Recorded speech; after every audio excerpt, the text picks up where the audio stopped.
internet yanjye yanze neza, narimo nyigerageza nkongera nka restartinga mbona noneho birafunze. Mumbabarire. Sinzi rero aho mwari mugeze. Twari tukiri kuri iriya vasi nyine twasomye. Okay. Uko twari dusomye kiriya gice cyose hari aho Florian nyine yarabaje ati yisomye kuri 11 ngo ni kuki Imana ishobora kohereza ubushukanyi. Donc ni kubera iki Imana nyine nk'uko n'Imana ari urukundo kuki yakohereza ubushukanyi bukomeye cyane ngo bizere ibinyoma, kandi ahita avuga ko abazabyishimira kuri 12 kugira ngo abatizeye iby'ukuri bose bahishimira gukiranirwa acirweho iteka. Bari twagerageje gusoma igice cyose kugeza kumusobanura uko tubyumva. Ntago nibwira ko Imana ubwayo yagambirira kugira, ariko ni ibintu bibaho nyine mu buzima bw'umukristo. Niyo mpamvu tugomba gukura kugira ngo ubwo nyine ibi kuko turabizi neza ko mu minsi ya nyuma hazaza abantu nyine bigisha ibintu bitandukanye. Ubwo rero bitewe n'irari cyangwa n'icy'umutima w'umuntu, cy'umuntu yifuza muri we cyangwa irari riri muri we, donc nibwo ubushukanyi bushobora kugutwara izina bitewe n'ikiri muri wowe, icyo wemeye ko gikura. Kuko hano kino gicarangiza aravuga ati muzibuka amagambo ababwiye ari ayanditse cyangwa ari mwanyumvanye kugira ngo nyine babashe kunesha buno bushukanyi. Ariko still nyine ntago yari akibyumva neza, ubwo namwe mwamfasha nagerageje kumusobanurira uko nabyumva. Murakoze. Ubwo mwari mwasomye kino gice cyose nk'uko mwabivuze. Ntekereza yuko hari ibyo Mose yabwiye wenda tugiye nko mu isezerano rya kera kugira ngo bidufashe turimo kuvuga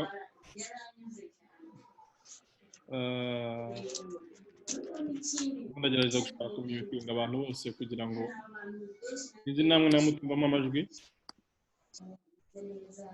Sinzi umuntu ufitemo ni TV umenya iri kugera.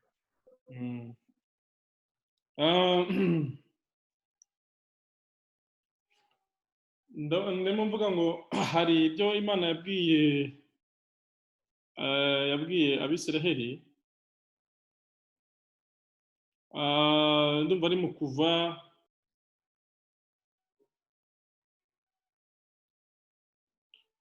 mu bice 10 mu kuva mu gutegeka kwa kabiri.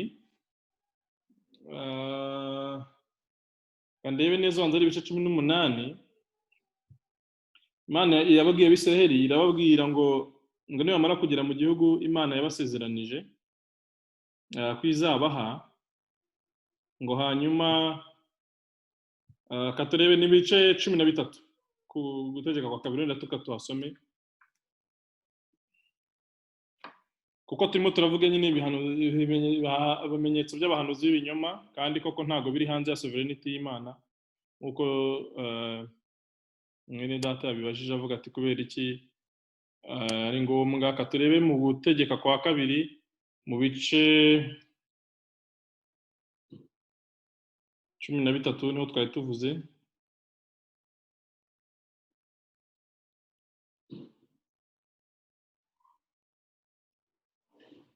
Umurongo wa 10 ibice 13 dore ku murongo wa mbere tugeze ku murongo wa 4. Umurongo wa mbere kugeza ku wa 4 numva biri busubize hari ikibazo mugenzi wacu yatubajije.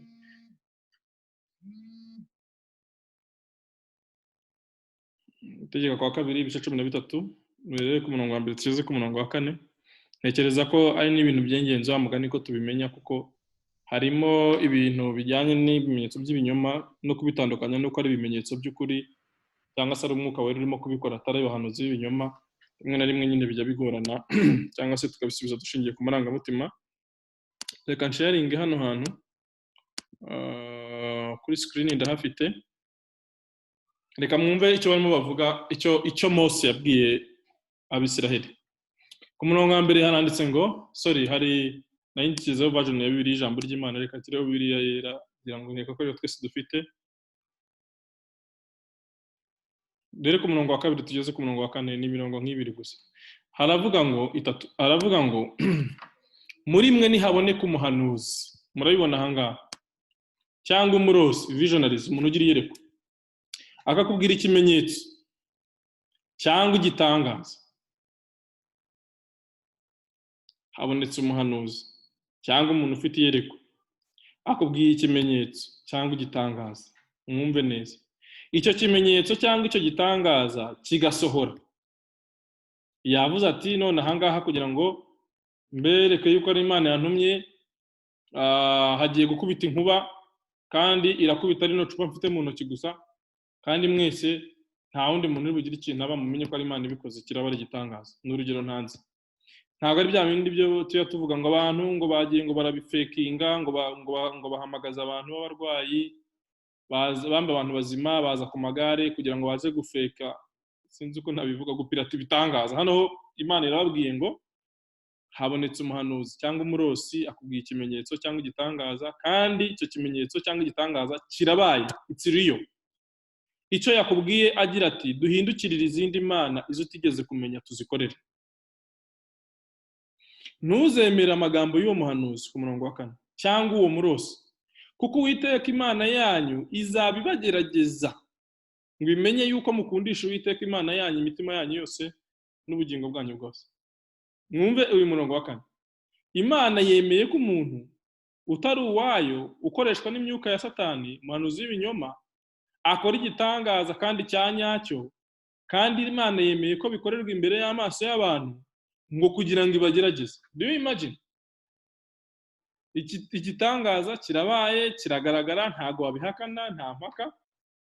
Ariko arabwiye ngo niba uwo muntu akora icyo gitangaza kugira ngo abigishe ibindi bitandukanye n'ibyo mwigishijwe, abigisha indi Mana itandukanye nuko mwayize mu mategeko nabahaye ya Mose, ngo ntuzemere amagambo y'uwo muhanuzi, ngo kubera ko Imana izaba yemeye ko uwo muhanuzi akora icyo gitangaza kugira ngo ikugerageze, irebe yuko koko ukundisha Uwiteka umutima wawe wose.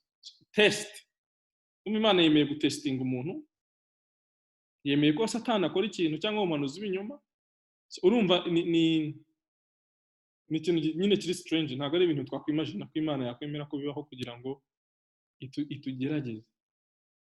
Ahubwo murongo wa 5, mujye muyoborwa n'Uwiteka Imana yanyu. Umva icyo yavuze murongo wa 6, kandi uwo muhanuzi cyangwa uwo murosi bazamwicire, kuko azaba avuze ibyo kubagomeshereza Uwiteka Imana yanyu yabakuye mu gihugu. Umva 7, mwene nyoko cyangwa umuhungu wawe cyangwa umukobwa wawe. Imana igende ba strict kuri ibi bintu, ikababwira ngo ibyo nabahaye cyangwa se nabigishije nk'ijambo ryanjye mugomba gukurikira, ni ibyo ngibyo.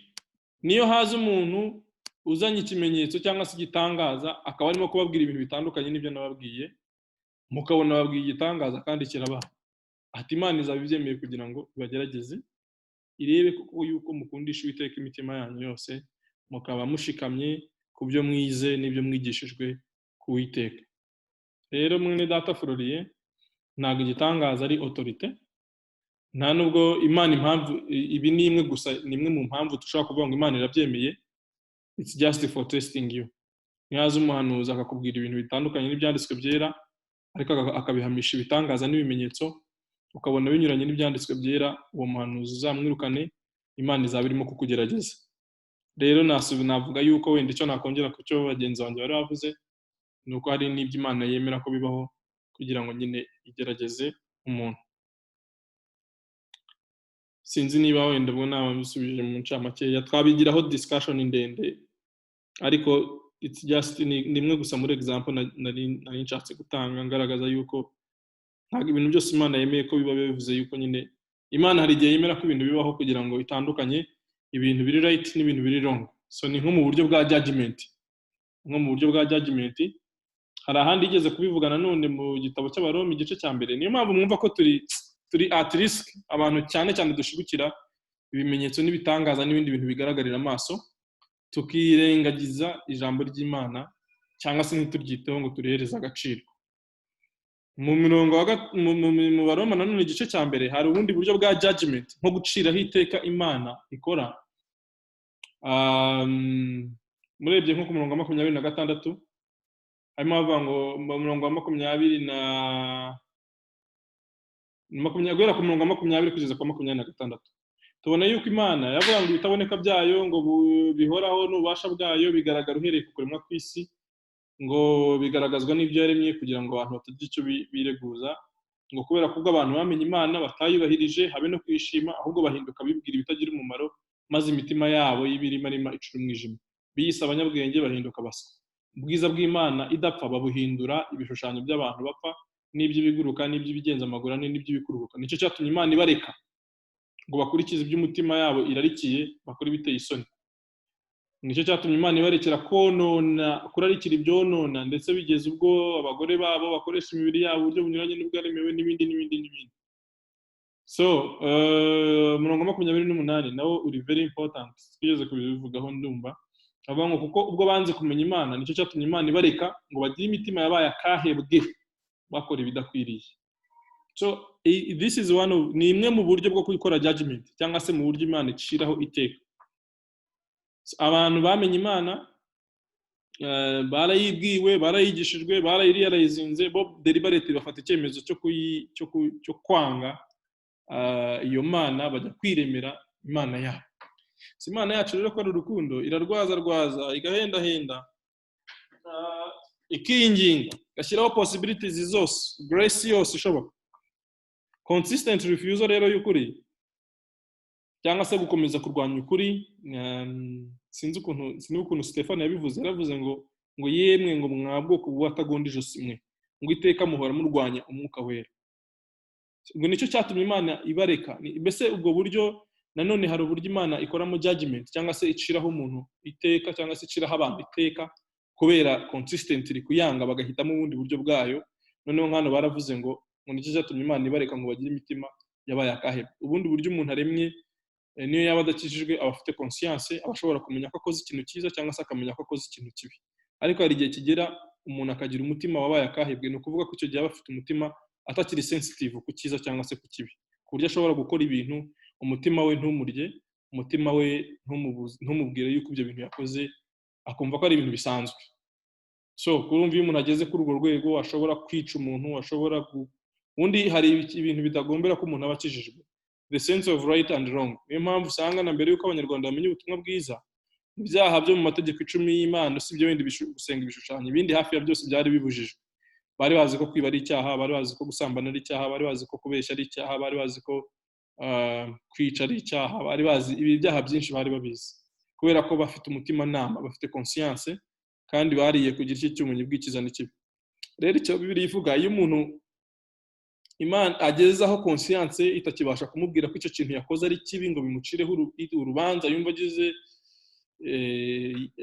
muri we yumve arokonesa ko icyo kintu yakoze ari kibi it's one of the judgments ni kimwe no vuga ngo Imana uwo muntu aba amaze kugira umutima wabaye nyine akahebwe sinzi ko nabisobanura ariko Paulo niko yavuze mu bice 28 ku buryo umuntu aba hari umutinganyi undi akaba hari bavuzemo lesbians bavugamo abatinganyi bakanabiproclaiminga bakanagira gute no kuvuga ngo umutima we warageze ku rwego adashobora no gusensinga ko icyo kintu ari ikintu kibi iyo rero nayo ni ibintu biri dangerous kubera yuko it's a judgment Imana igenda ifite uburyo ijudginga muri iki gihe cya none nubwo hari urubanza rwo ku munsi w'iteka ariko twabonye ko no muri iki gihe cya none Imana igenda ijudginga cyangwa se ica imanza ku bintu bimwe na bimwe bitandukanye ikanabifatira ibyemezo runaka so bishobora kuba ari judgment kubera ko banze ukuri bakishimira gukurikira ibinyoma bakanga ukuri kw'Imana bakurikira antikristo so one of the ways of judging them nuko nyine Imana ibareka bagakurikira ibyo bararikiye kubera iyo mpamvu so wabifata nko guciraho iteka kubera yuko nubundi kugira ngo umuntu yihane nuko Imana imurehereza kwihana rero Imana judginze kubera consistently refusing ukuri urumva ko nyine ugeze muri eta udashobora no gukizwa niba ariko nabivuga nubwo tudashobora kumenya ngo uyu nguyu yigezemo cyane yigezemo ariko murumva ko Imana ishobora kujudginga umuntu kubera consistently kwanga ukuri Stefano yarabwiye ngo iteka muhora murwanya umwuka wera ngo yemwe mwabwuko bw'abatarwanya ijosi bw'abatagonda ijosi mwe nguko basokuruza bagendaga ngo batwitse abahanuzi bageze gute ngo nabahamije ibyo kuza kwa mukiranutse ngo namwe niko mugenzi urumva babwije ukuri bakabaye bihana ubundi bakavuga batari kuzi ko ari byo icyo bahise bakora bariyagitinga, bahise bamukubita amabuye, bahise batora amabuye baramukubita baramwica. Ni ukuvuga ngo ibyo yabatuyeho cyangwa yababwiye barabikomfaminga n'ibikorwa byabo. So rero twe tugira amahirwe nyine ko Imana twumvishije ubutumwa bwiza tukavuga ubuntu bw'Imana, then bukatugirira umumaro, ntiduhindukire ngo tujye kuburwanya hanyuma ducirweho iteka ry'uko imitima yacu igenda igahinduka nk'akahebwe. So ni nk'ubwo buryo umuntu yabisamarayizingamo. Sinzi nta n'umuntu ushaka kugira icyongeraho cyangwa ikibazo cyangwa igitekerezo.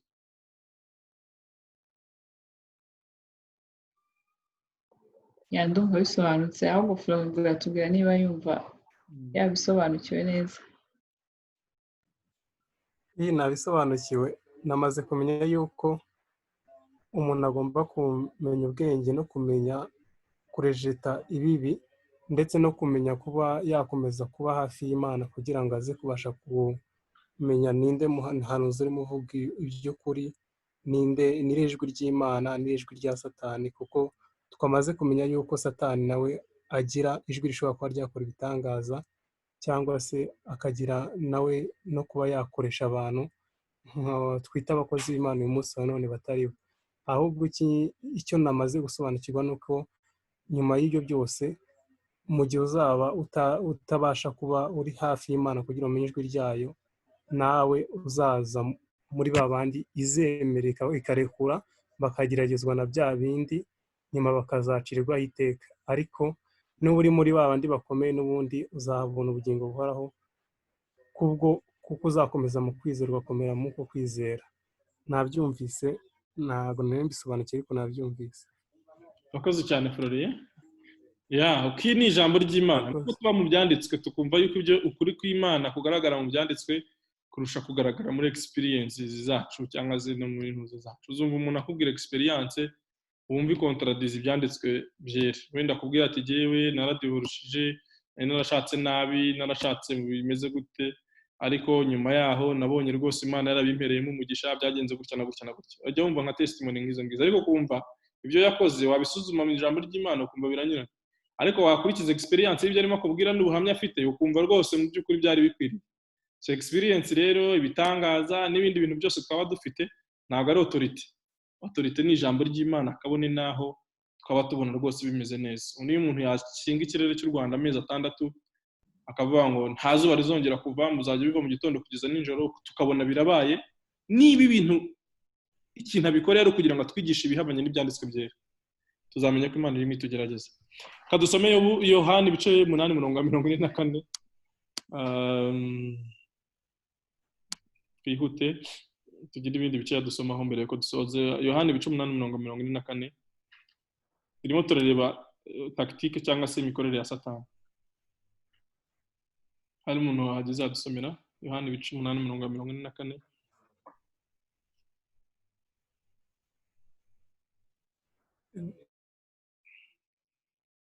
Reka amasome hose nubwo bavuze dusome be yonyine.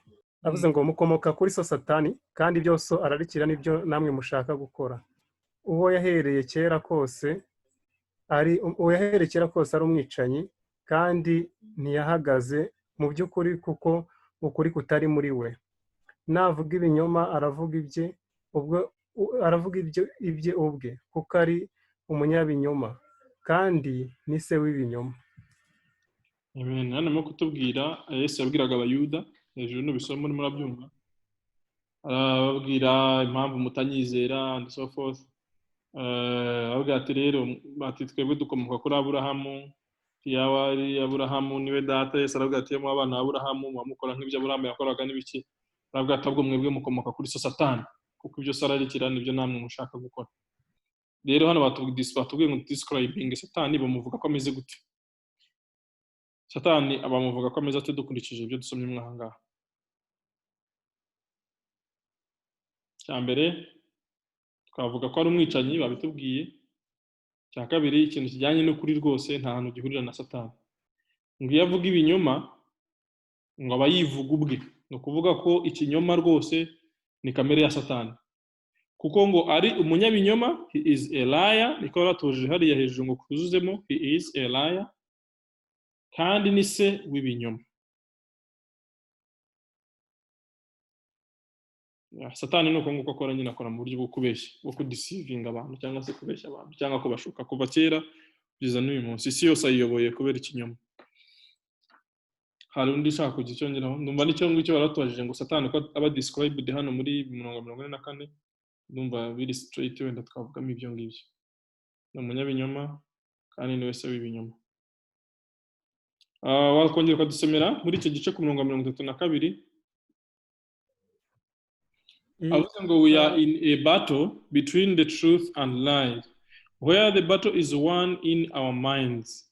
Ngo that is why Jesus said you will know the truth and the truth will. Okay. Bavuze ngo turi mu rugamba rwo hagati y'ikinyoma n'ukuri. Kandi urwo rugamba hagati y'ikinyoma n'ukuri ruba muri mind yacu cyangwa se mu mitekerereze yacu. Some Yohana 18:32. Barimo kutubaza ngo urwo rugamba tuzarutsinda gute?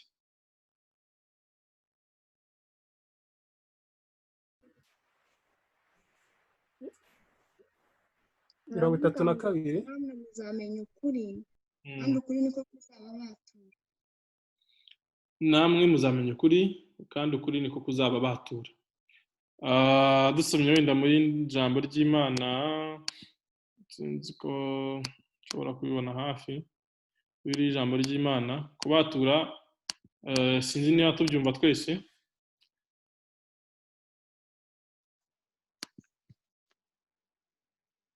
Nani 32, kandi debe muri biri ijambo ry'Imana icyo uko wenda aho babisemuye. Aravuga ngo muzamenye ukuri, kandi ukuri niko kuzabakura mu buja. Niko kuzabakura mu buja. Kayebwo kubatura bishatse kuvuga kuvana umuntu mu buja.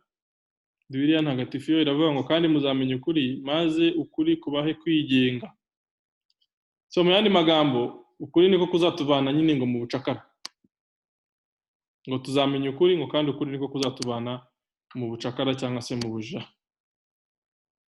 Ukuri se ni iki? Hano banditse ngo se birashoboka kumenya ukuri? Is it possible to know the truth?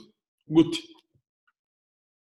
Kuko niba Satani akorera mu kinyoma kugira ngo tubohoke cyangwa se tuve ku ngoyi yo gukoreshwa na Satani cyangwa mu bucakara bwa Satani, Bibiliya yatubwiye ngo the way, inzira yo kugira ngo tuve muri ubwo bubata bwa Satani nuko tumenya ukuri, maze ukuri kukatubohora cyangwa se kukatubatura, kukatubana mu bubata. None batubwiye se birashoboka kumenya ukuri? Is it possible to know the truth? How?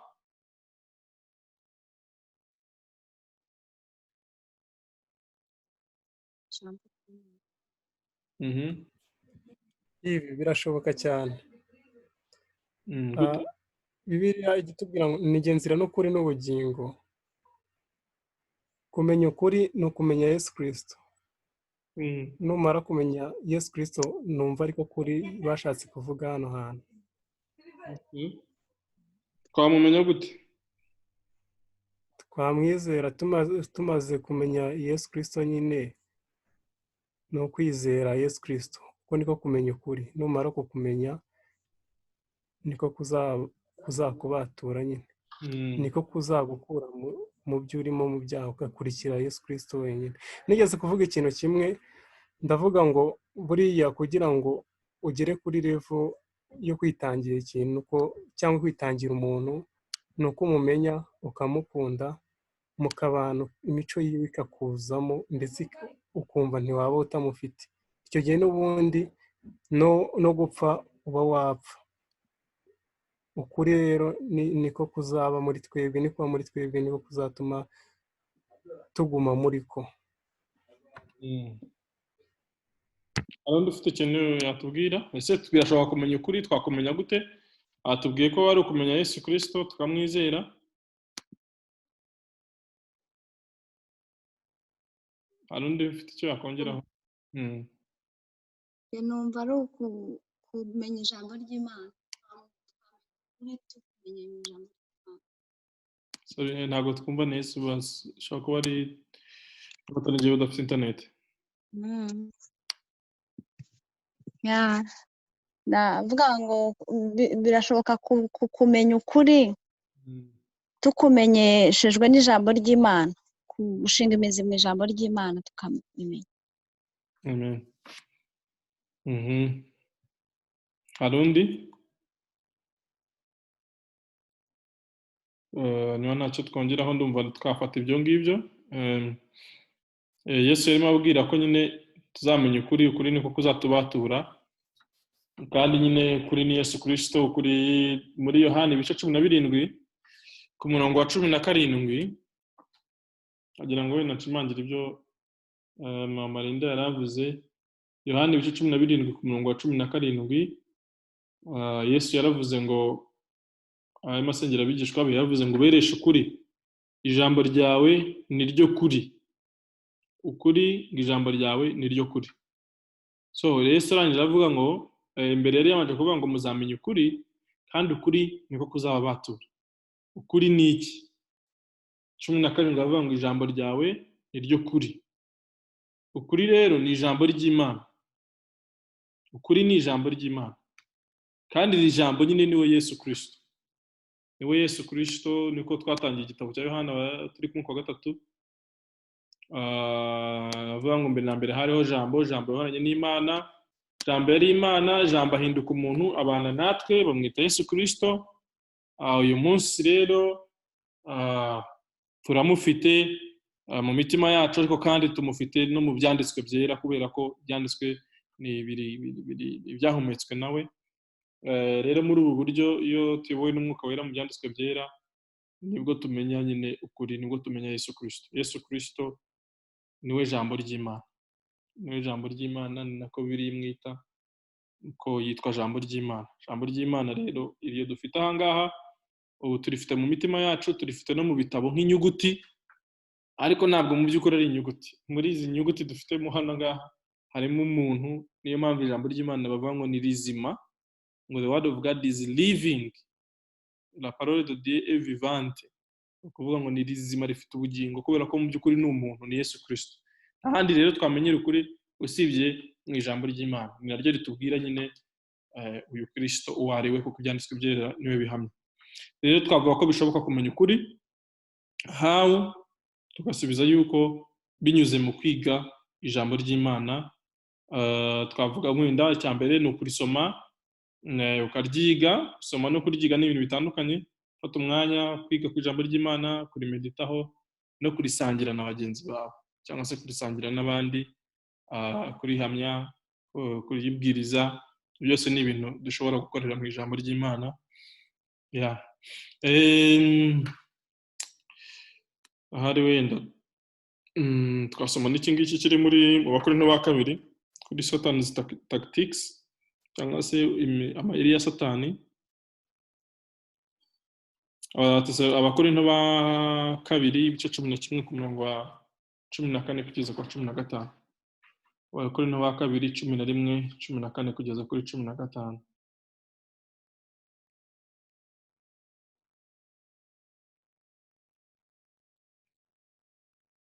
Abakorinto ba 2 11 umurongo wa 14 kugeza kuri 15. Dushatse twahera ku murongo wa 13 tukageza kwa 15.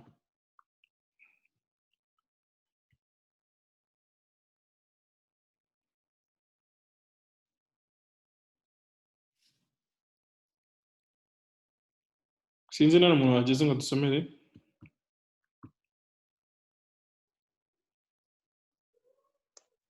Reka tuhasome mu izina rya Yesu.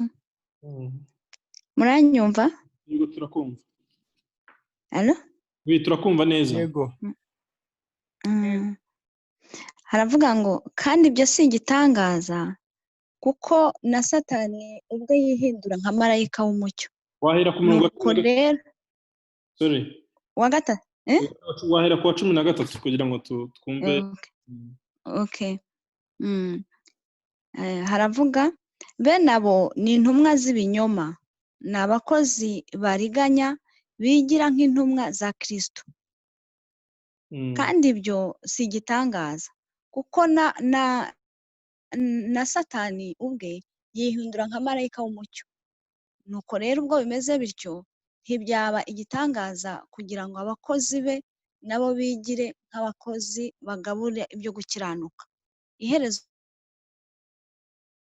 ryabo izahwana n'imirimo yabo. Amen. Aha turi muri tactique za Satani. Niba mwibuka twatangiye tuvuga ibijyanye n'ibirikiriya bijyanye n'ubupfumu, kabiri tubona ibijyanye n'imikorere y'uburiganya, abakozi ba antikristo n'imyuka antikristo, tubona ibijyanye n'ibinyoma Satani aca mu nzira nyine z'ibinyoma bya deception, ari nashukira abantu cyane cyane kubatwara mu nzira zo kurimbuka. Nyuma tubabona nanone yuko bishoboka kubohoka kwa ari ukuri. None tugeze ku yindi buryo bwundi Satani akoreramo, dusa naho twabivuzeho hejuru mu Batesalonike wa kabiri, ko ari mu gukoresha abakozi b'Imana apparently. Ndabita abakozi b'Imana kuko hano Pawulo arabita abakozi intumwa z'ibinyoma n'abakozi bariganya bigira nk'intumwa za Kristo, ariko ibyo nuko Pawulo abizi cyangwa se nuko Bibiliya yabitubwiye. Ariko ubundi apparently Satani akorera mu bakozi, mu bitwa abakozi b'Imana, kuko ukuri kubabaje kuri mwahangaha, icyambere kibabaje kiri mwahangaha nuko umukozi wa Satani ashobora kwigira nk'intumwa ya Kristo. Ku murongo wa 13 Bibiliya yatubwiye ko bishoboka ko binabaho, ngo intumwa z'ibinyoma ni abakozi bariganya bigira nk'intumwa za Kristo. Ikindi kintu kibabaje cyane nuko Satani ubwe ashobora kwihindura nka marayika w'umucyo.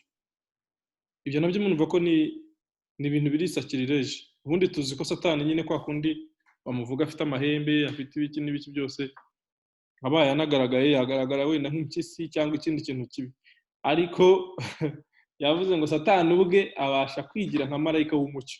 Ni ukuvuga ushobora kumureba ukabona ni marayika, ushobora kumubona ukabona ni marayika, ashobora kwigaragaza nka marayika w'umucyo. Ubwo bimeze bityo rero n'abakozi be nabo kwigira nk'abakozi bagabura ibyo gukiranuka.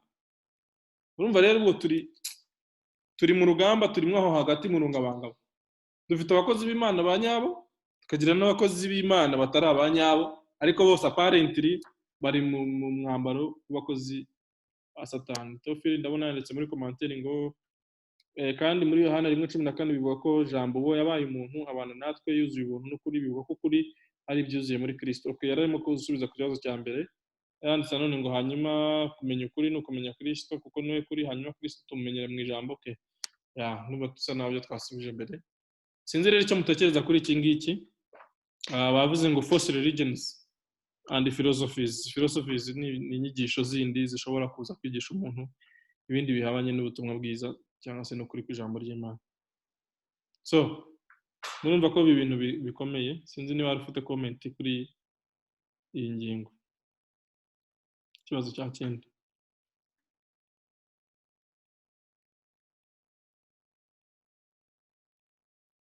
Nawe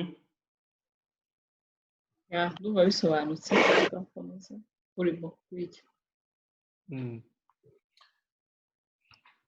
Niba nawe rero tukomeze, numva ko dufite inshingano ikomeye, ko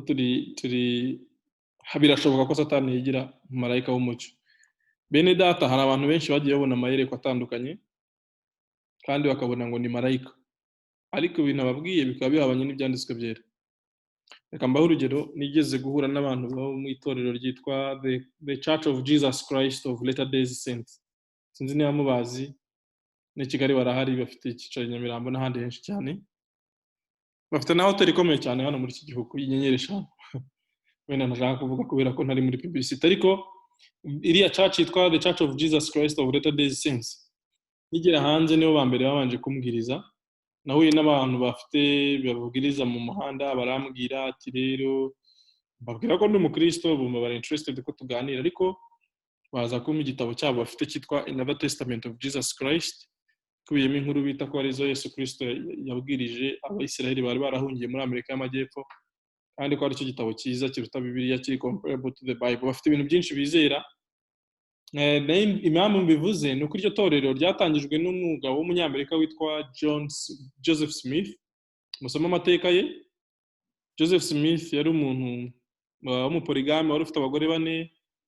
Yafite amateka menshi cyane mabi cyane, ariko uburyo byagenze kugira ngo atangize itorero, avuga ko yarimo asenga, hanyuma wari inyuma y'inzu ye, wagiye kubona abamarayika 2 baramubonekeye. bitwa ngo ni moroni, muzabumva bakunda kubita, bafite n'ubwo butumwa bahaye, bamuhereza ibitabo 2 byanditseho ubwo butumwa bwo kuza ngo kuzahura itorero kubera ko kuri kw'Imana kwari kwaratakaye kubera amakosa ari muri Bibiliya and so forth. Iriya church mujya mubona abantu baho bakunze kubwiriza naho ngaho bakomotse. Hari igihe rero twe tujya mu ntambara zitari ngombwa tutanashobora guhagarara, nko kujya kurwana yuko Joseph Smith atabonekewe, ko marayika atamubonekeye. Sinzi ahantu wabikura, kuko ntiwari uhari, wavuga ko yabonekewe, hakoreka n'ibyo abamarayika bamuhaye, akaba ari nayo impamvu yigisha ibyo yigisha. Tuve kuri uwo nguwo, wenda ibyo n'ibyejo bundi. Muri umugabo witwa Muhammad ajya gutangira idini ya Islam, ndabivuga just kubera yuko bifite aho bihuriye n'ibi ngibi bya marayika. Byagenze biti? Inkuru ze ziri claire ko byamugendekeye, uko marayika yamubonekeye akamubwira ko yitwa Jibril, akamubwira yuko Imana yamutoranyije ngo pour être le dernier prophète mais le plus grand, abintumwa ya nyuma ariko izindi zose, amuhereza Quran n'ibindi byinshi, nguko uko idini ya Islam yavutse. Hari n'ayandi madini menshi yagiye avuka kubera amayerekwa. Hano mu Rwanda hari umukobwa twasenganaga muri Assemblée de Dieu, wenda bamwe dusengana bashaka kuba bize. Ya munsi umwe yararyamye ararota abona marayika araza aramubwira ati rero wowe ntabwo Imana yagutoranyije kugira ngo ube mu bagenewe agakiza. Bityo rero ibintu birirwamo, yarakijijwe, yari afite n'imirimo n'inshingano mu itorero n'ibindi. So marayika mu nzozi aramubwira ati rero wowe ntabwo ibintu by'agakiza ari ibyawe rwose, ntabwo uri mu batoranyijwe n'Imana, bityo rero urivunira ubusa. Uwo mukobwa byagenze biti? Uwo mukobwa bwarakeye mu gitondo agenda arira, ariko ni mu nzozi ubwo yabwiye marayika ati genda bizi nizeye umwami Yesu, naramwakiriye nk'umukiza wanjye, ntago rwose bishoboka. Imana iramubwira ngo imuha icyanditswe, bamenga Imana, marayika amuha icyanditswe kiri mu Baroma 9, aramubwira ngo ntago biva ku mwete umuntu abigirira, nibiva ku bushake bw'umuntu cyangwa se ku mwete umuntu abigirira, ahubwo biva ku Imana ihamagara.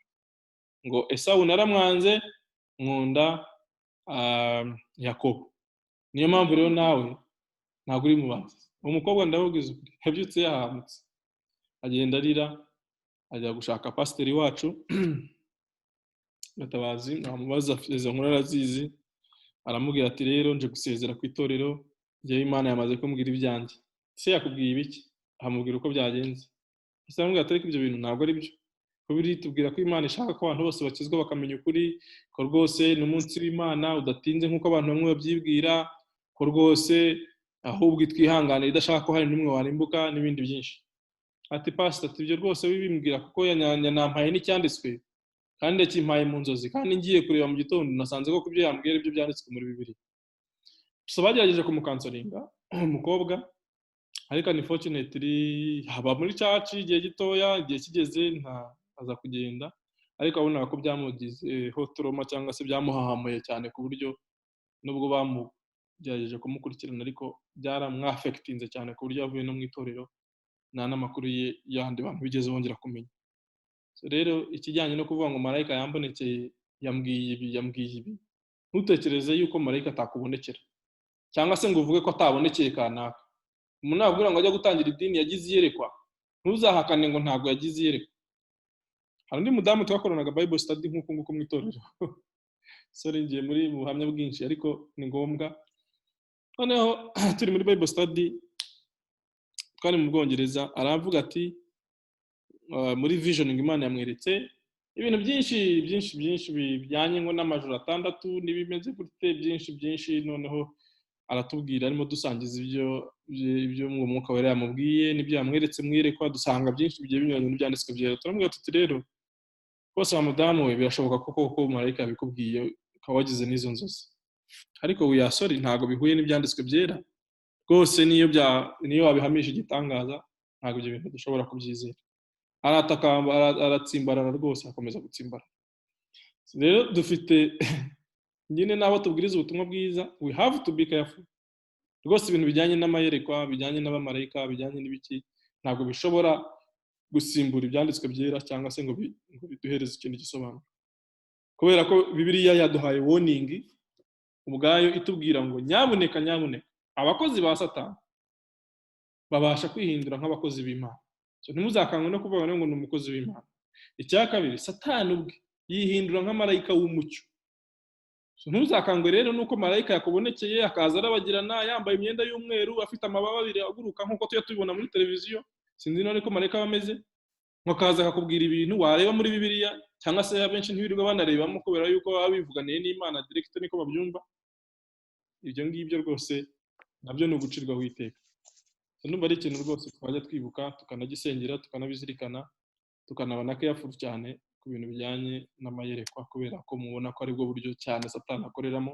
Nk'ubwo mbahaye ingero z'amacacizi makeya yavutse kubera amayerekwa, hari n'ayandi menshi agenda avuka kubera iyerekwa, kubera vision ni marayika yaje agahereza umuntu ibintu ngo yari mu marayika yamubwiye. Rimwe na rimwe nka Joseph Smith ntabwo yari asinziriye, yarebaga n'amaso ye, kandi abo bamarayika koko bamuhagaze imbere bamubwira ibintu n'ibitabo bamuhaye n'ubuhamya bw'ibiki, nako gatabo banza kamwe gafite biranditse kandi bisomye mwumva biryoshye. Se kukubwira ko Yesu yamaze kuzuka akajya muri Amerika y'Amajyepfo, ahari abayuda bari baratatanye kuko abayuda bari bamaze imyaka myinshi barahunze uhereye igihe Abaroma bafata Yerusalemu, ko hari abahungiye muri Amerika y'Amajyepfo batigeze bagerwaho n'ubutumwa bwiza. Yesu akazuka akajya kubihishurira akababwiriza akabaha ibintu bikaba byanditse.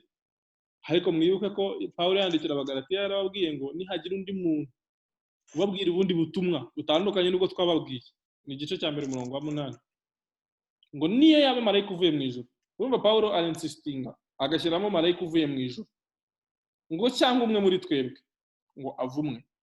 Rero bigeze kuri icyo ngicyo duhita dustopinga tukavuga ngo Bibiliya ntabwo yemera continuity, ibitarimo biri outside, biri hanze y'ijambo ry'Imana. Tubwira ibindi bihabanye n'ibirimo avumwe, niko Bibiliya ivuga. Kubera iyo mpamvu kadismissinga amayerekwa adahuye n'ibyanditswe byera. Sinzi niba ari undi muntu ushaka kugira comment cyangwa ubuhamya cyangwa ikindi atanga kuri iki ngiki, ariko tubaye wondi yuko Satani akoresha ibi ngibi nyine, abahanuzi b'ibinyoma, abamarayika b'ibinyoma n'ibindi, cyangwa nawe ubwo akigira marayika w'umucyo. Kadusoreze kuri, niba nta muntu niganye ijambo, kuri Revelation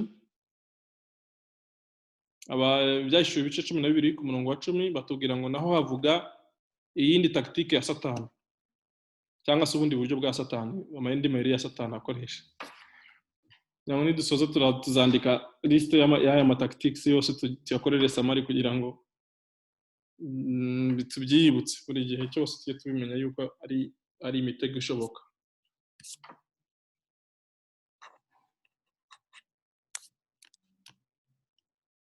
Hagiye umuntu usomera byahishwe ibice 12 ku murongo wa 10. Dusome. Aravuga ngo numva ijwi rirenga rivugira mu ijuru riti noneho agakiza karasohoye, gasohoranye n'ubushobozi n'ubwami bw'Imana yacu n'ubutware bwa Kristo wayo, kuko umurezi wa bene data ajugunywe hasi, wahoraga bariga ku manywa na nijoro imbere y'Imana yacu. Nsome muri mu Cyongereza numve kugira ngo wenda tuve n'icyo kibazo batubajije uko kimeze. 12 umurongo wa 10 haravuga ngo ndimo ndasoma muri Amplified, and I heard a strong loud voice in heaven saying, now it has come, the salvation and the power and the kingdom, the dominion, the reign of our God, and the power, the sovereignty, the authority of His Christ Messiah. For the accuser of our brethren, umushinja wa bene data, he who keeps bringing before our God charges against them day and night, ngo uhora uzana imbere y'Imana ibirego ku manywa na nijoro, has been cast out, ajugunywe hasi. So ngo nibihe n'ayandi mayeri yandi tubona kuri Satani muri uyu murongo, cyangwa indi mikorere yindi Satani tubonye ya Satani akoresha muri uyu murongo.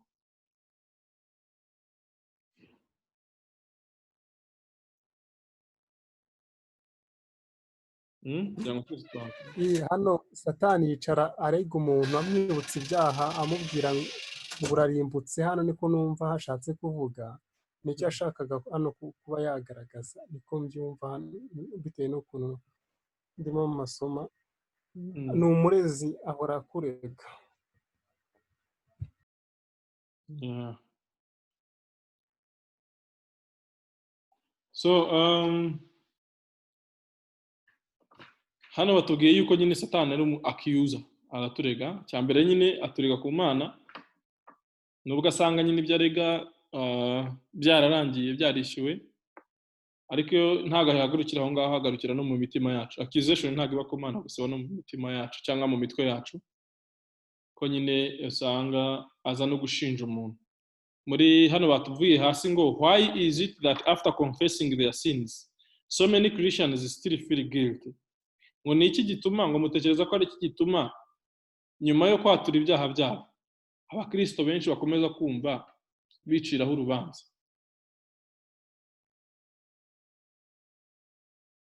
Sinzi niba mubyumva. Ikibazo kirabaza ngo ni ukubera iki nyuma y'uko umuntu dufate mu Kristo yakoze icyaha.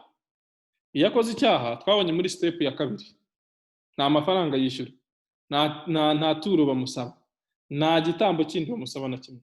Baramubwira ngo ni watura muri Yohana igice cya 19, ngo ni twatura ibyaha byacu niyo kwizerwa kandi kiranukira kutubabarira no kutweza ibicumuro byacu byose. Ni ukuri nta kindi kintu na kimwe, ni kwatura gusa no kwizera ko Yesu Kristo amaraso yameneye ku musaraba imyaka ishize yose yakuyeho n'ibyo ngibyo. When you confess, nta bindi. Ngo ni ukubera iki nyuma yo kwatura umuntu akomeza gutekereza cyangwa se kwibaza cyangwa no kwibuka no kwiciraho iteka mu mutima kubera icyaha yakoze ariko kandi yatuye? Ngo biterwa n'iki? Cyangwa dutekereza ko biterwa n'iki? Ikiza ko twese dufite icyo kuvuga kuri iki ngiki.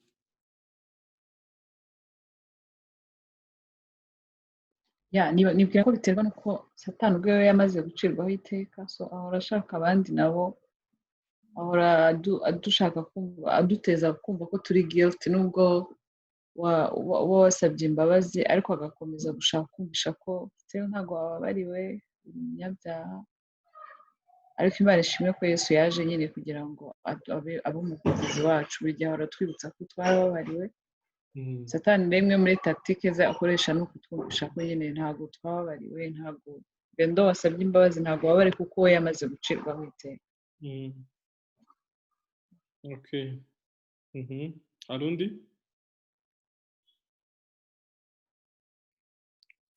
Njyewe mpafite ikibazo avuga.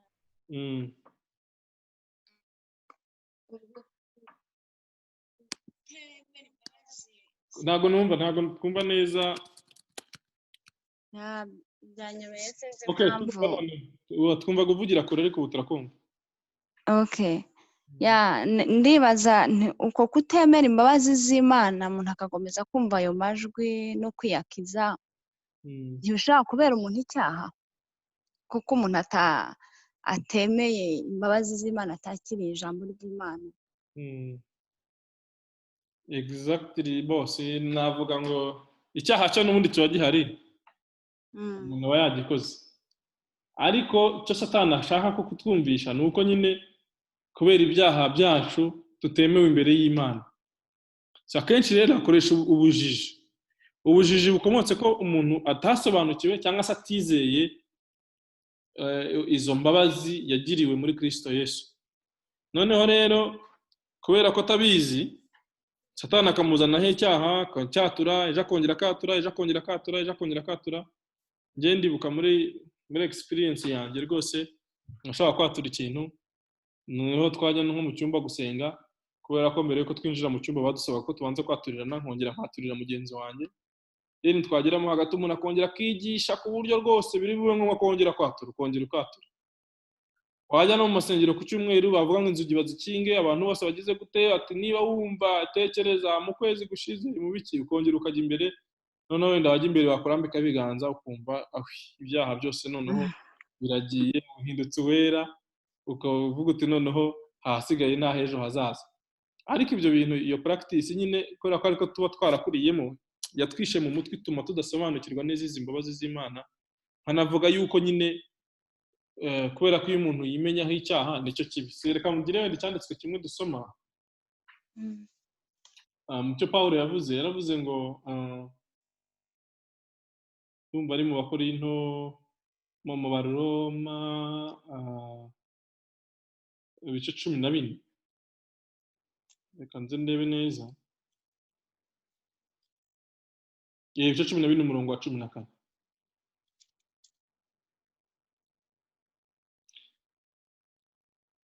Reka tuvuge umurongo wa 13 n'uwa 14 mu Baroma. Ibice 14 umurongo wa 13 n'uwa 14.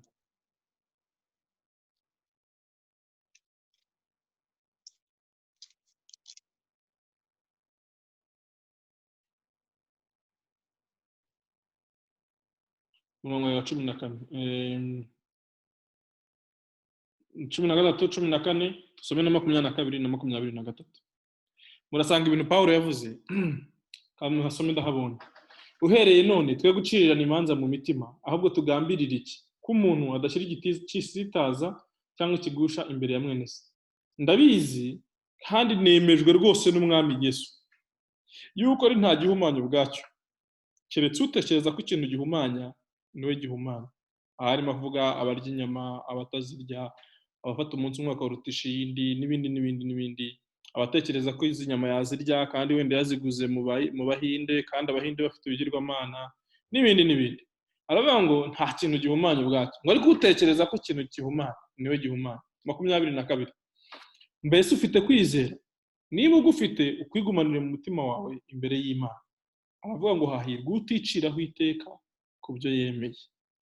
Ngo ariko urya ashidikanya wese abaciriweho iteka kuko atabiryanye kwizera. Kandi igikorwa cyose kidakora nko kwizera kiba ari icyaha. Urumva ko abantu bashobora kwicara bagasangira inyama, umwe akaba arimo akora icyaha undi atagikora, kubera ko icyaha kibera mu mutima w'umuntu. Utekereza ko ikintu gihumanya mu mutima kiramuhumanya. Nanone Pawulo cyane mbuzemo ibyanditswe byinshi ariko byose biruzuzanya nyine. Pawulo yandikiye Timoteyo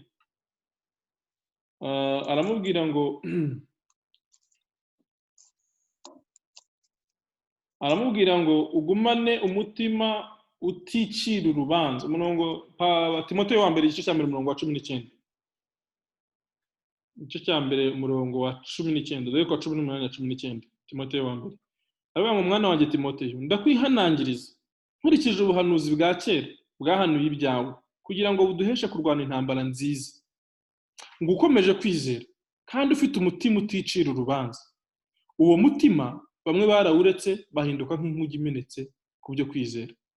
N'ahandi henshi twenda twasoma ntitunarangiza. Biri kiriya ko rwose mu by'ukuri Imana yashyizeho ino nzira yo kwatura no kwizera ko amaraso ya Kristo atweza akatubanaho gukiranirwa kose. Ariko iyo tutabyizeye nta kintu bitumarira. Dukomeza kugira imitima iduciriyeho iteka, noneho bigatuma n'ubusabane bwacu n'Imana buhita bwangirika. Sinavuga rero ko nyine bimubera icyaha kubera yuko icyakamukijije uko kwiciraho iteka no kwatura. None niba atatura, niba atizera yuko yababariwe, agakomeza kwimenyaho icyaha, agakomeza kugira umutima umucira urubanza, ntabwo ashobora kubohoka, ahubwo agakomeza kuba mu bubata bw'icyaha. Njyewe niko mbyumva nkurikije izi verses twasomye, sinzi abandi nabo icyo batekereza.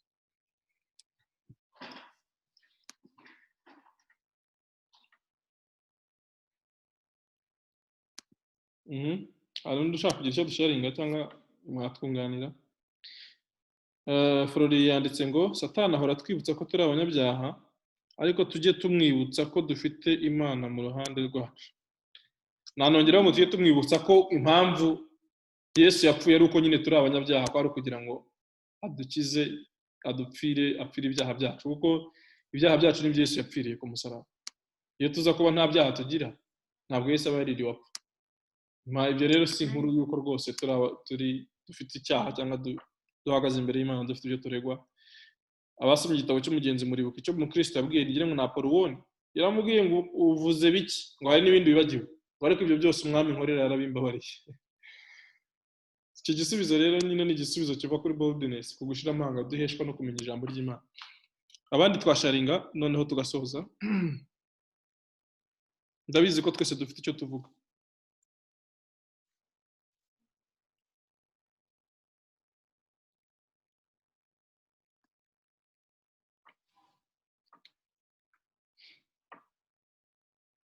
Mutabazi urahari?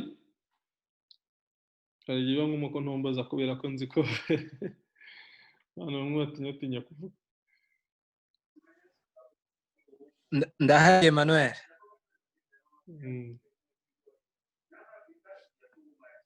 Ikibazo cyabazaga ngo kubera iki abantu bakomeza kwiciraho iteka kandi bamaze kwatura.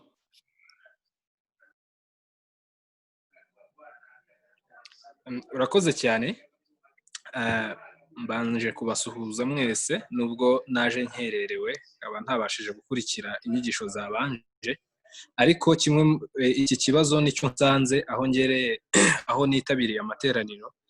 Nge mbona akenshi rimwe na rimwe nuko abakristo benshi baba batarasobanukirwa ubuntu Imana yatugiriye ndetse n'urukundo rw'Imana, ndetse cyane cyane no gusobanukirwa umunyabyaha uwo ari we ninde. Akenshi mu minsi ishize nari ndimo ndaganira na bene data bamwe, ariko mbabazwa cyane nuko hari abo numvise batazi umunyabyaha uwo ari we ndetse n'umukiranutsi uwo ari we. Ibyo ngibyo kutabimenya rwose aba ari akaga gakomeye. Rimwe na rimwe ugasanga umuntu anagenda avuga ati ntawamenya, ngomba kwitwararika gutya cyangwa se bigomba kugenda gutya. Rero ugasanga kutabisobanukirwa neza nabyo ni ikibazo gikomeye gituma duhora twiciraho urubanza. Nicyo nabivugaho. Hari umuntu wanditse komanteri aravuga ngo nishimiye kubana namwe, nari nakoze sindi mu rugo, reka mfata akamoto, Imana ibane namwe. Yihute rwose saa 3 zitakugereraho mu nzira. Dusoza twavuga ko twebwe wenda turi ahangaha n'abandi bakurikira izi nyigisho ko tuzishyira kuri YouTube, kirazira kikaziririzwa ko icyaha watuye wongera kucyatura bwa kabiri, cyangwa se ngo wongere ngo ugende utekereza yuko utababariwe cyangwa ko Imana itakubabariye. Theo yavuze ngo impamvu abantu bakunda kwiciraho iteka kandi bababariwe biterwa n'intege nke zo kwizera, ikindi nuko biterwa nuko bigishijwe nabi. Ibyo ngibyo kuko nibyo turabihurizaho rwose. Njyewe ndibuka umunsi umwe twari mu materaniro hano mu rugo, noneho haza umushyitsi, yari amateraniro ni generation. Teofile ashobora kuba abyibuka, sinzi na Floriye barabyibuka wenda. Umuntu araza arahanura n'ibindi byinshi cyane. Twari twatumiye, yari yadusuye, yari umushyitsi wacu mu rugo, asengera hano mu Gakinjiro. So rero arahanura atubwira ngo Imana iravuze ngo mbere yuko dutangira tujye tubanza ngo kwiyeza, ngo dukora amateraniro arimo ibyaha n'ibindi byinshi, ngo tubanze twature tugize gute. Ngenda byumva birarangira dukomeza gahunda, ariko murabizi ko kugeza n'uyu munsi iyo gahunda tutajya tuyikora, nta niyo tuzigera dukora kubera ko ntabwo iri biblique. Impamvu ya mbere twavuze, ntabwo numva uburyo umuntu akorera icyaha i Nyamirambo agafata moto cyangwa imodoka akaza agaca Gikondo akagera Sonatibe kugira ngo aze kucyaturira ahangaha mu rugo. Ntabwo ibyo bintu biri logique, ntibiri healthy, ntibiri biblique. Ntabwo nshobora gupresuminga ko abantu bose baje mu materaniro hari ibyaha bafite bakoze batatuye ku buryo ngomba kubanza kubaho umwanya buri wese agategekwa kubanza kujya kwatura. Ibyo bintu ni bibi, ni na practice mbi cyane. Ni nk'uko pastor nk'ujya uvuga ngo ngwibere kugiye mu rukweto urimo uragenda, uravuga ngo ntacyo ngo ninza kugera aho ngiye ndaza gukuramo urukweto ngo hanyuma ibindi kuremo, ugakomeza ukarishinjagirira. No, urunama ukarivanamo ugakomeza ukagenda. Anytime wumva hari icyo Mwuka Wera kubwiye cyangwa se wabaje Umwuka Wera kuko urabyumva mu mutima wawe, confess. Ntabwo Bibiliya yavuze ngo kubera ko nyine ari ibintu byoroshye, Bibiliya iravuga ngo ni ubupfu, ngo yishimiye kukirisha ubupfu bw'ibibwirizwa. Ubupfu ni ibintu biri foolish bitumvikana. Umva kwatura amaraso ya Yesu wapfuye mu myaka 2000 ishize, ubuze amaraso aracyatemba ntiyaba yaranumye. Urumva ni ibintu bitari logical, bisaba kwizera. Ariko nko mu yandi madini barakubwira ngo nukora icyaha wenda ugasambana barakubita inkoni ijana, ukaba wafiringa guilty. Ntushobora, ntabwo baba bagukubise izo nkoni. umugongo wawo umugaje mwongere ugende ngo ariko nanone ngo ndumva nkakifitemo ngo ikintu kinshinja mu mutima ngo nimwongere mu nkubite ntibibaho. Ariko twebwe kubera ko ari ibintu byoroshye nyine by'ubupfu biri simple, umuntu yakoze icyaha gikomeye cy'indengakamere kuvuga ngo aratura gusa ngo hanyuma ngo yizere ko ababariwe, it doesn't make logical sense, ntabwo biri logique, ntibyumvikana. Ariko yavuze ngo bazajya baguca agatoki bakagakata kabisa ugasigarana intoki enye, ukaba wakongera kwiyumvaho ko uri guilty, ntibishoboka. Ariko ibyo ni ubujiji. Impamvu ari ubujiji ni uko mu by'ukuri icyaha niyo cyaba ari akaha kangana n'urwara, niyo wakwitwika ntushobora kucyishyura, kuko igihembo cy'ibyaha ni urupfu. Urupfu nicyo kiguzi cyonyine cyishyurira icyaha cy'umuntu.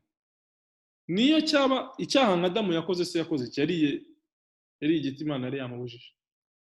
Sawuli se yakoze iki? Sawuli hari ubwo yigeze agirira umuntu nabi? No, yarasahuye iminyago imwe yagombaga kuyica, ibimwe bizana ajya kubitambira Imana. Cyo urumva ntago ari ikintu apparently bavuga ngo ni ikintu cy'igitangaza kibi. Cyangwa se dufate nka Ananiya na Safira, bafashe inzu yabo bakoreye barayigurisha, cyangwa se niba ari isambu niba ari iki, bagiye guhitorero, baravuga ati reka 50 tuyakipinge ahandi tuyatanga, amafaranga ni ayabo. Nta nubwo ari si kuvuga ngo basambanye, bibye, bishe umuntu, byagenze gutino, haka immediately barapfuye. Icyaha rero uko kimeze kose ni icyaha, kugira ngo kive ku muntu bisaba urupfu, bisaba ko amaraso ameneka. Iryo ni ihame twigira mu byanditswe byera guhera mu itangiriro ibice 3 ku murongo wa 15. Imana yishe inyamaswa, amaraso arameneka imbere yabo, irangije ifata uruhu rwabo irarubambika, bamenya ko iyo nyamaswa izize icyaha cyabo bakoze. Guhera uwo munsi hajyaho systeme y'ibitambo, ugiye kwegera Imana wese akabanza gutanga kumena amaraso. Niyo mpamvu Abeli yagiye gutamba igitambo cye, ntagiye akafata imwe mu buriza bw'intama, ariko ntabwo avuga ngo yatanze intama, yatanze urugimbu, amaraso. Ni nako byagenze na Aburahamu, Yakobo, Isaka, ndavuga mbere yuko amategeko azangwa nabitegeka.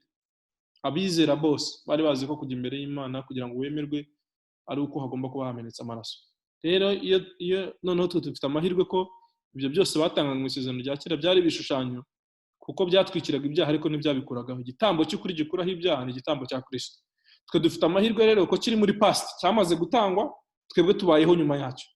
Bibiliya ikatubwira ngo twizere ko ayo maraso yamenetse abasha kutweza akadutunganya.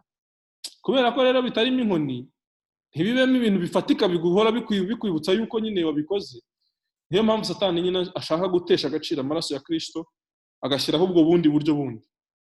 Kuba umuntu yakurambikaho ikiganza, kuba wajya imbere y'abantu, kuba wakwaturira imbere y'abantu benshi, kuba wakora, hari n'abagurisha umutunzi bwabo, hari n'ukora icyaha akavuga ati reka nkora ikintu gifatika ku murimo w'Imana. Umuntu rwose akavuga ati ndeka nitangira umurimo w'Imana, agahita yubaka nk'urusengero cyangwa agakora ibintu byinshi kugira ngo yumve ko mu by'ukuri nawe hari ikintu yatakaje. Ariko mu by'ukuri icyo ijambo ry'Imana ritubwira ni uko nta kintu watakaza na kimwe cyakwishyura icyaha cyawe, niyo wakwitanga ngo utwikwe. Niyo mpamvu tuhita duca bugufi, tugapfukama, tugatumbira Yesu wenyine, kuko niwe byiringiro byonyine dufite byo kubabarirwa. Ariko mu gihe twamaze kwatura, tukizera ko amaraso yatwejeje, na rimwe dukwiriye kongera gutekereza yuko dukwiriye kongera kubyatura, cyangwa se ngo nitujya gusenga Satani aza kubwira ngo ariko uribuka ibi, uribuka ibi, uribuka ibi. Niho wa muririmbyi aravuga ngo Satani ngo yanyibukije ngo gukiranirwa kwanjye, ngo ashaka kunyihebesha, ngo njya ntumbira mu ijuru, ngo ndibaye umukiza wanjye wabikuyeho byose. Urumva ibyo ni ukwizera. Utizera rero cyangwa se udahishuriye ibyo ngibyo akomeza kwicira witeka. So sinzi niba hari ibindi bitekerezo cyangwa ibibazo kugira ngo dusoreze aha ngaha, dushime Imana dutandukane.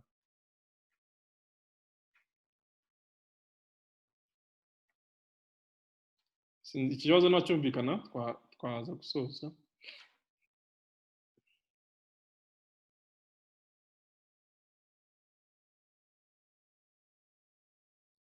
Dusoreje ku kintu numva ko ari cyiza kijyanye no kugira imitima iticiraho iteka.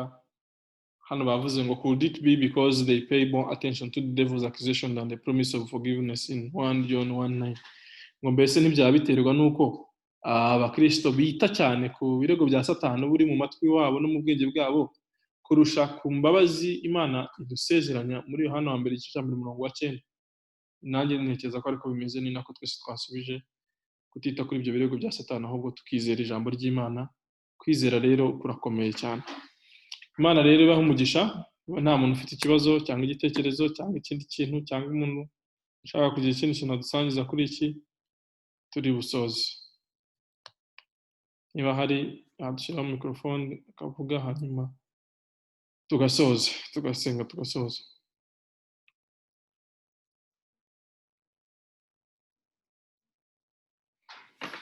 Sa naho nawe rero mbwo naho kuwa gatatu tuzakomeza Bible study. Turimo turiga igitabo cya Yohana igice cya mbere, turacyari ku gice cya mbere ntiturakirangiza. Kuwa gatatu kuva saa 12 kugeza saa 1 n'igice. Imana ibahe umugisha. Reka dusenge rero dusoze.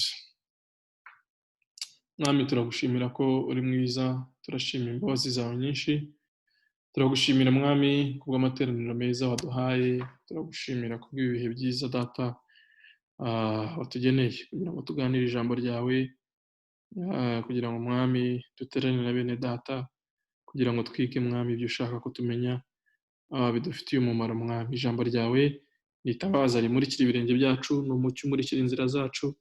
Ijambo ryawe Mwami ni ibyo kurya, ijambo ryawe Mwami ni umucyo. Ijambo ryawe riratubwira ngo guhishurirwa ijambo ryawe kuzana umucyo wo guhabaswa Mwami, kujijuka. Ijambo ryawe ni ukuri, ni ryo ritubohora rikatuvana mu bubata. Waravuze ngo tuzamenya ukuri, ukuri niko kuzatubohora Mwami. Turagushimira rero ko waduhaye ijambo ryawe nk'inkota ibasha gutsinda Mwami imitego n'amayeri y'umwanzi n'ibitero bye byose Data mwiza. Ko ijambo ryawe Mwami ari inkota ityaye. Ijambo ryawe Mwami niryo rituzanira kwizera, ariyo Data mwiza icyuma gikingira igituza. Ijambo ryawe Mwami niho dukurira, niyo mata adafunguye tubasha Mwami kunywa cyangwa kugaburirwa, tugakura tukageza ku kigero gishyitse. Turarigushimira rero Mwami ko waduhaye opportunité, ukaduha internet, ukaduha gadgets zidufasha kugira ngo duterane, ariko ukaduha Mwami no kubigira priorité kugira ngo tubirutishe izindi gahunda zose twari dufite uyu munsi. Ibyo byose tuzi ko ari twebwe bizanira inyungu, ariko Mwami turabigushimiye yuko Mwami nabiduheramo ubuntu kugira ngo tubikore Mwami bitworoheye. Rero Data mwiza ubishimirwe. Ibyo twasomye byinshi, twumvishe byinshi, twaganiriye byinshi, ariko tuzi yuko Mwuka Wera ari ubasha kugera ku mitima yacu, agakoresha ijambo ryawe Mwami nk'inkota, rikinjira mu mitima yacu Mwami, rigatandukanya umwuka n'ubugingo, rigatandukanya umusokoro n'amagufwa, rigatahura iby'umutima w'umuntu wibwira byose Mwami ukagambirira. Ijambo Mwami reka natwe rize muri twebwe Mwami, ritandukanye ibyo byose, rizamura Mwami by'imitima yacu yibwira, byose bimurikirwa imbere yawe. Ijambo ryawe ritubwira Mwami ngo imbere yawe ngo nta gihishwe, ngo ahubwo byose bitwikuriwe nk'ibyambaye ubusa. Rero Data mwiza, natwe niko twizanye imbere yawe.